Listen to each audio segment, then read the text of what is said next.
Now we move into leg 2 of the season-long Correct the Sunderland Scores prediction table. Don't forget, if you want to enter the season-long competition of correcting the correct Sunderland score each league game, you must be a subscriber to the channel. So please subscribe to the channel to enter your comment down below in the comment section. Leave your score prediction before 3 o'clock on Saturday and do not edit your video. You've got to be in it to be a subscriber to win it. Here we go, back again. I thought I had something in my eye and it was an eyeball. Yes, so we're back again with another match day preview video. Match day preview video. Yes, this is the video where you leave your score predictions for the game at the weekend to have a chance of winning one of these lovely shirts at the end of the season. So Sunderland travel all the way down to Ashton Gate, Bristol City on Saturday for a 3 p.m. kickoff, and I will be doing a live stream from that video from roughly about 3 p.m. No, 3 p.m, 2 o'clock. About 2:30. We'll call 2:30. We're split ends, so we'll call 2:30. So Ashton Gate holds 27,000 people at their stadium, and the Robbins were founded way back in 1894. Back in the olden days when I was knee high to a grasshopper, 128 years, 28 years ago anyway. The owner's a bloke he called Stephen Lansdowne. He's an English-born Guernsey billionaire. Apparently he's worth about 1.72 billion, which is a little bit less than KLD, but I think he spends a bit more money. I don't know, does he spend any money? Have they spent much money? Bristol City fans out there, let me know, have you spent much money in the transfer window? You do have that lad who came on to Sunderland called Semenyo. Yes, Semenyo. Nigel Pearson. Nigel Pearson is the manager at Bristol City, and he's a bit nuts at Nigel Pearson. And speaking of nuts, I do love a good M&M. Oh, God, I tell you what it is. Should I have a little sniff?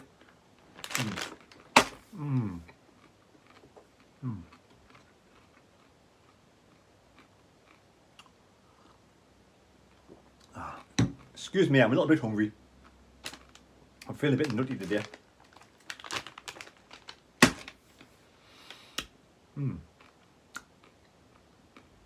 Nigel Pearson! I do apologise for interrupting you with sucking on some nuts, right? Nigel Pearson, manager. 63 games he's been in charge of Bristol City. 17 wins, 14 draws and 32 defeats. With a pretty average 26% win ratio, to be fair. Now, his best spell as a manager ever in the history of Nigel Pearson's history, it was at Leicester City back in 2008 to 2010. We had a 51% strike rate back at Leicester. He won 100, he was in charge of 107 games. He won 55 of them. He drew 30 and he lost only 20. So Nigel Pearson, been around the block, you know, he's one of those, I mean, how can you see it? Thickhead sounds completely wrong, but you know what I mean? He's built like a brick shit house. He looks like you wouldn't want to wrestle with him. So yeah, he's got a kind of thick neck. So yeah, he's a tough man. He's a tough manager, and I've got a lot of respect and time for Nigel Pearson. And I wouldn't call him a thickhead to his face, put it that way. But you know what I mean? Yeah, no, joking aside, I think he's had some good. I think that time when Claudio Ranieri won the Premier League with Leicester, I think he replaced Nigel Pearson at Leicester. And I thought at the time Nigel Pearson was harshly done by being sacked as Leicester manager at that time. So I think Nigel Pearson is a decent manager coach. But Bristol City don't have a lot of money apparently. Haven't spent a lot of money, so he has got his hands tied a little bit there. So yeah, Nigel Pearson, old thickhead there. Yeah, I'm sure.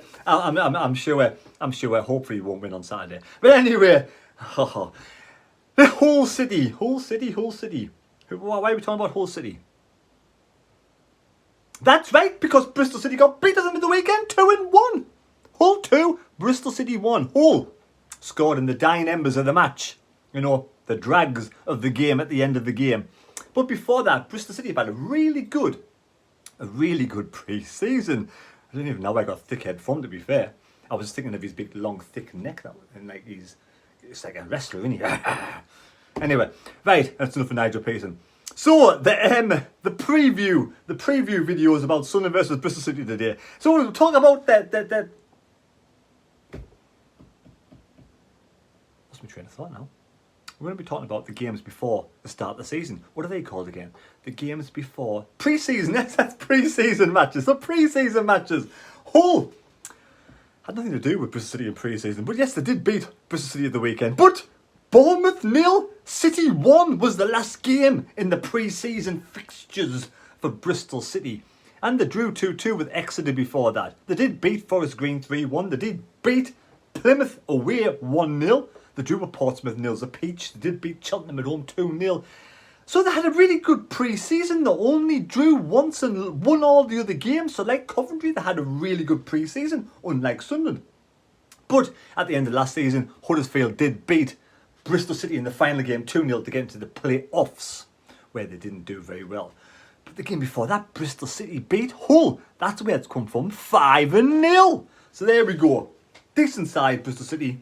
I think they are going to be in the lower half of the table this season. Now, the game against Hull last week in the Championship, when they got beat 2-1, when they were hard done by to get beat 2-1, they did play the formation of 3-4-1-2.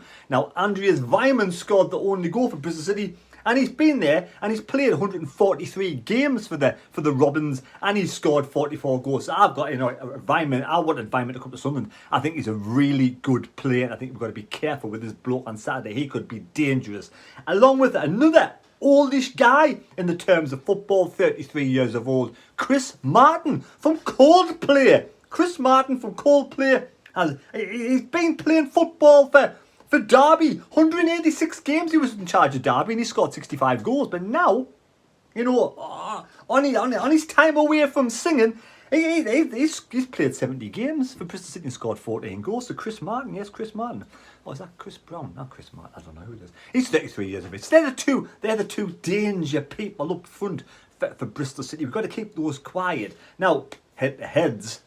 This is a funny one. 46 games played. We've only won 15. We've drawn 14. We've lost 17. The last game Sunderland played Bristol City was in the Championship days when we got relegated, dropping straight down. It was 3-3. We were getting beat 3-0 at half time. And with 20 minutes to go, we scored 3 goals. Can you think of those players? Can you think of the players? I'll tell you in a second. But the last time we beat Bristol City, was back in 1999. 1999, Super Kev scored the winning goal. Now, before we go back to the previous game, there's a shout out tonight for Liam O'Donnell, a Sunderland fan. Liam O'Donnell, a Sunderland fan. But there we go. So, yes, who scored them goals? Yes, you in the green tracksuit. You got it correct. Brownhill McGeady and an own goal by Marlon Pack. So there we go, an own goal by Marlon Pack. Now, I want to talk about the new guy who has just been announced as Sunderland's new head of goalkeeping.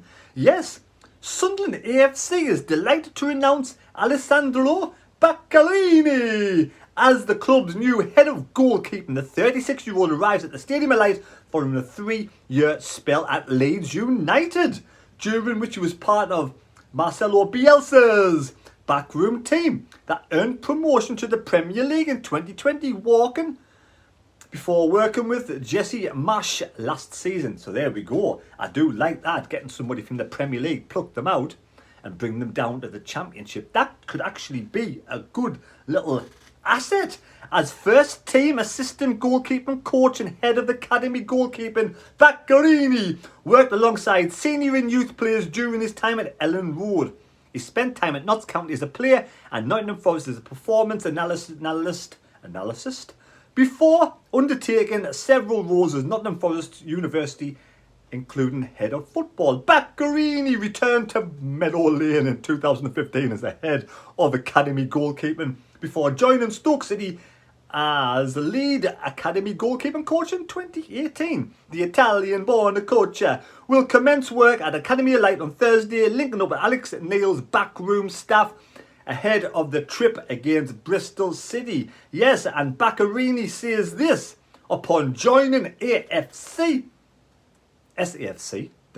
Baccarini said, I am very excited about joining Sunderland AFC as I can't wait to get started. There's a lot of similarities in the journey that Leeds United went on during their time at Ellen Road, and I've seen what the progression looks like, but more importantly, I've seen what it looks like through my eyes of a young goalkeeper. There's a lot of good people at SAFC, and they're here, have a proud tradition of producing top goalkeepers, so we want to continue that pathway to ensure the youngsters like Anthony Patterson and Mr. Bass can do well at Sunderland. Now, before we go on to something to do with Bristol, I want to go quickly and head about what Alex Neil said after the game on Sunday. He said, I give him a ring, I went on the blower, I said, Alex, I finally got through for 15 minutes. I pretended I was some sort of journalist. Alex, it's Terry. My season card didn't work at the weekend. Can you sort that out? And he was like, wrong, you got the wrong number, mate. I said, oh, sorry, but what happened at the weekend? Were you pleased, Alex? And he said, right, just for you. So the gaffer said, there's lots of positivities, lots of positives to come from Sunday, and there's plenty of work, but that's good because the squad have a lot to give this season and lots of room for improvement to do better. Training has went well last 2 days. The last 2 working days, we've worked on shape. It has been a key. It's going to be key for Saturday. So he's been working on the shape because that's key for Saturday. That's Alex Neil, straight from the horse's mouth. Yes. And now we will go on to Bristol. There's some interesting facts you might want to know about Bristol. Interesting facts. Not facts. Facts. Interesting facts. Bristol is the world's biggest manufacturer of hot air balloons. Speaking of hot air, Nigel Pearson has a lot of hot air to give at times in his interviews. Ribena was invented in Long Ashton. Bloody hell. And he's won back in 1979 on the Clifton Suspension Bridge. Yes, the Clifton Suspension Bridge. The very first ever bungee jump was done, made, given, whatever it is. And now it's all over the world. It said in April the 1st, 1979, a member of the Oxford University's Dangerous Sports Club bungee jumped from the Clifton Suspension Bridge. A new sport was born around the world. There we go, a new sport. And one last thing, part of New York City was built of the rubble of Bristol. And my favourite, of course, because I do like a bit of chocolate. The chocolate Easter egg was invented in Bristol. There we go. The chocolate Easter egg was invented in Bristol. So, team news. We're going to go to team news. I'm going to go what I think and what I think. There we go. So there we go. We get this up on the screen. And don't forget, we'll be doing a live stream at the weekend.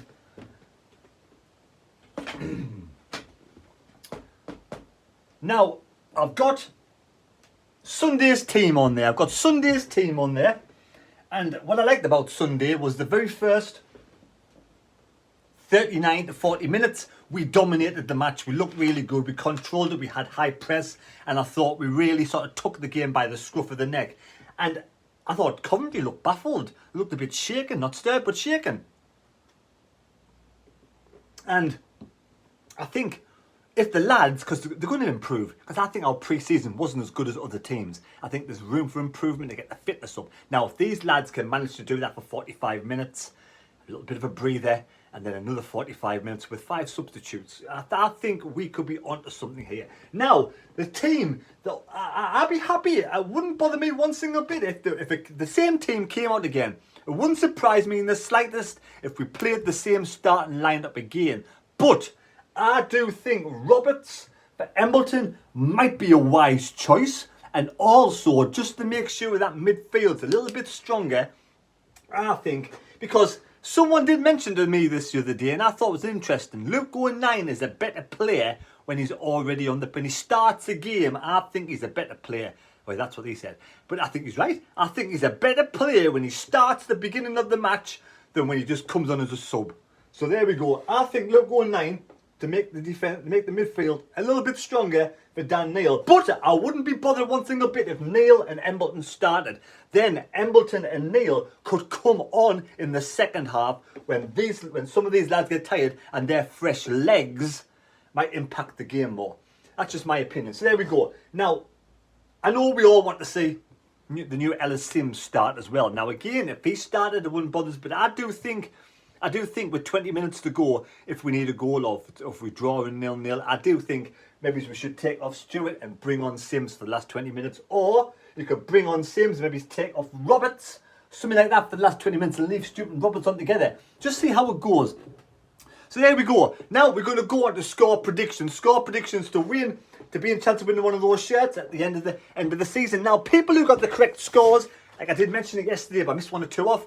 The correct scores to get 1 point at the top of the leaderboard at this moment in time is Michael Atkinson, Conrad Tank, Susan Beaumont, Lochner Strugber, Aid Whittaker, Graham Walker, Mrs. Mooncheese, Robert Taylor, Mel Lacey, Jamin Atkins, Max Brown, Angelic Skin 77, Daniel Moore, SAFC 1973, Chris Wilkins, Viturious 129, John Sweeney, Astronaut Casablanca, Kenny, Denny, McDowell, Gordon, Hardwick, Ben Noah, North and South, Michael Moore, Dean McNally, John Muse, Life Less Ordinary, Anthony Long, Martin Smith, Jamie Debolo, David Jackson, Fred Brady, Alan Smith, Slither Soul 56, Kadakiak, Robert Charlton, Colin Moore, Colin Major, I did say Colin Major's name, Colin Major, Paul, Wearmouth, the Red and White Army Podcast, Liam Crudus, Ian Hardy, Liam W, Paul Freeman, Robin 68, it's Bobby Cowley, Robert Whittle, Stuart Ilmore, Gary Dunn and Judith Graham Smith all got the correct score. They've all got 1 point, top of the table. Have you got what it takes to get the correct score? Have you got the greatest sports noggin? Score predictions.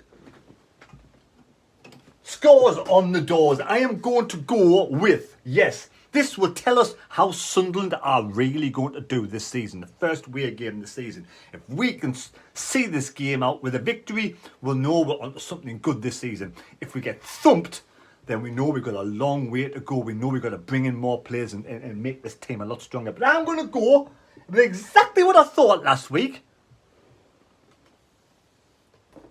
but to the opposite effect. 1-0 to Sunderland away at home, Bristol City. I want to wish Bristol City fans all the best in their campaign in this league. I hope you have a great season. I wish Nigel Pearson all the best as the manager of their team. And, you know, I hope you get no points of the weekend, but I hope you don't get relegated to League One. So take care. God bless me. God go with you. And don't forget the live stream on Saturday. We'll see you there. Or be square.